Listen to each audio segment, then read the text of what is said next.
Good morning! Ayun. Ah, biglang nasuspend yung klase nila kaninang umaga. Paggising ko, napansin ko, sobrang lakas ng ulan.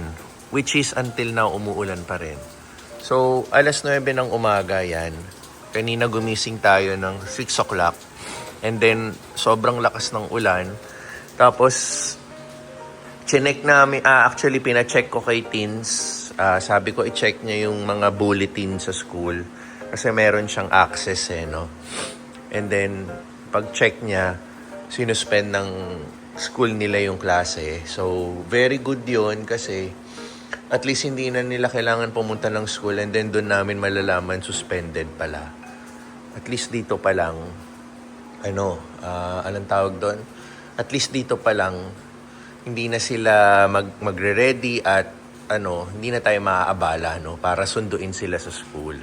So ayun, pagka-suspend ng school, biglang hindi siya totally suspended, mag-online class na lang pala sila. Yon. So inorasan naman nila na 9:30 yung simula ng online class. Kaya yon, gumising tayo ng alas 9, meron tayong 30 minutes mag-prepare.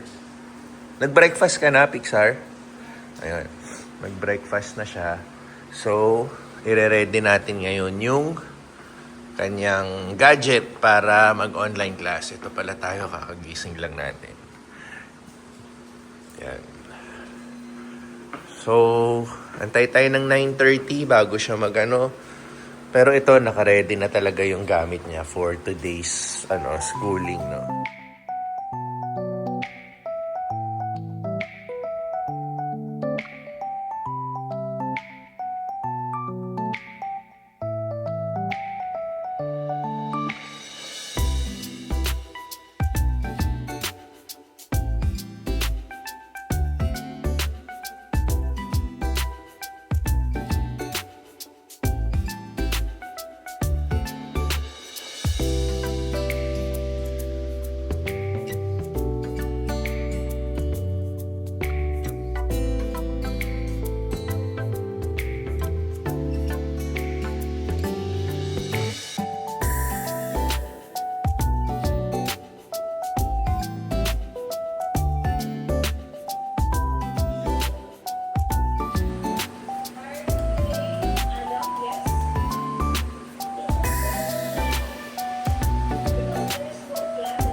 Nakaligo na rin tayo habang nag-online siya.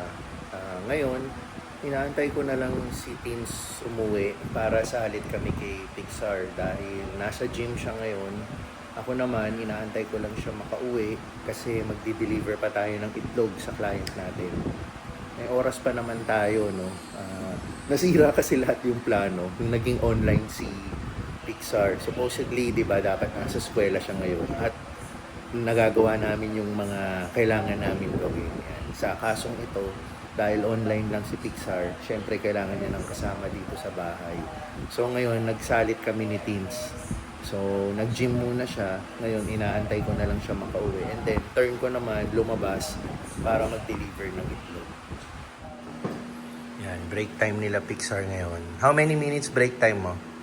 20. Ha? 20?